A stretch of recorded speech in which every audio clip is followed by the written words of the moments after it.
Beaucoup d'étudiants pensent encore que pour mémoriser un cours, il faut simplement le relire encore et encore. Alors ils ouvrent leur cahier, lisent une fois, 2 fois, 3 fois, puis quelques jours plus tard, ils ont déjà oublié une grande partie.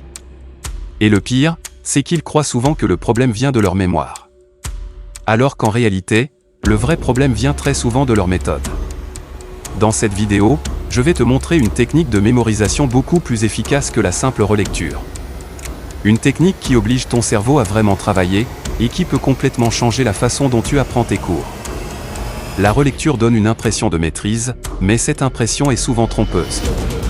Quand tu vois plusieurs fois les mêmes phrases, ton cerveau se familiarise avec elles. Tu as l'impression de connaître. Mais reconnaître une information n'est pas la même chose que la retrouver seule. Et c'est là toute la différence. Pendant un examen, ton cours n'est pas devant toi. Tu dois être capable de retrouver l'information sans aide. Donc si ta méthode de révision consiste seulement à relire, tu entraînes très peu la vraie mémoire. C'est pour ça que beaucoup d'étudiants passent du temps à travailler, sans vraiment retenir. La technique dont je te parle s'appelle le rappel actif. L'idée est simple, au lieu de regarder encore et encore ton cours, tu essaies de retrouver l'information sans le regarder. Autrement dit, tu forces ton cerveau à aller chercher la réponse. Et c'est justement cet effort qui renforce la mémoire. Par exemple, au lieu de relire un chapitre d'histoire, tu fermes ton cahier et tu te poses une question. Quelles sont les 3 causes principales de cet événement? Puis tu essaies d'y répondre de mémoire.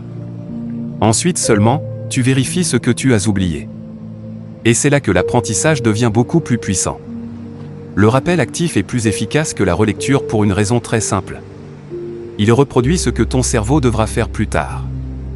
Le jour de l'examen, on ne te demande pas de reconnaître la bonne réponse dans ton cours. On te demande de la produire. Donc si tu veux être prêt, il faut entraîner cette capacité pendant tes révisions. Le rappel actif transforme la révision en entraînement réel. Il t'oblige à voir ce que tu sais vraiment, ce que tu ne sais pas encore, et ce que tu dois retravailler. Alors que la relecture peut te rassurer sans te préparer vraiment. Concrètement, il y a plusieurs façons simples d'utiliser le rappel actif. Première façon, la feuille blanche. Tu lis un cours une première fois pour comprendre. Puis tu fermes ton cahier et tu prends une feuille blanche. Ensuite, tu écris tout ce dont tu te souviens, les idées principales, les définitions, les étapes, les exemples. Après ça, tu compares avec le cours pour voir ce qu'il manque.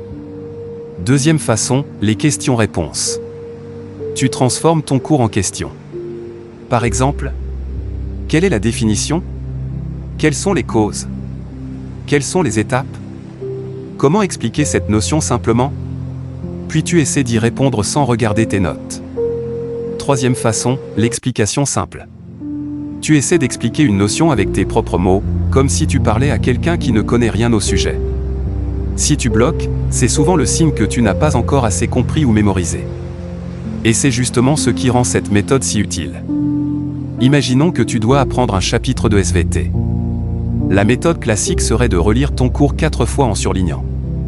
Tu aurais peut-être l'impression de progresser, mais cette impression disparaît très vite. Avec le rappel actif, tu fais plutôt ça. Tu lis le cours une première fois. Tu le fermes. Tu écris ou tu récites ce dont tu te souviens. Tu vérifies les oublis. Tu recommences plus tard. Là, ton cerveau travaille beaucoup plus sérieusement. Et c'est ce travail qui crée une mémorisation plus solide. Il y a quand même une erreur à éviter, croire que le rappel actif veut dire se tester n'importe comment. Non. Il faut d'abord comprendre un minimum le cours, puis utiliser cette technique pour récupérer l'information. Le but n'est pas de te piéger. Le but, c'est d'entraîner ta mémoire intelligemment. Autre erreur, faire ça une seule fois. La mémoire devient beaucoup plus forte quand tu combines le rappel actif avec des révisions espacées. Donc idéalement, tu te testes aujourd'hui, puis demain, puis quelques jours plus tard. Beaucoup d'étudiants pensent qu'ils ont une mauvaise mémoire. Mais très souvent, ils ont surtout une méthode trop passive. Et changer ça peut faire une énorme différence. Tu n'as pas besoin de relire 10 fois. Tu as besoin de forcer ton cerveau à retrouver l'information. C'est moins confortable, parfois un peu frustrant. Mais c'est aussi beaucoup plus efficace. Donc si tu veux vraiment mieux mémoriser tes cours, retiens ceci. La relecture seule ne suffit pas.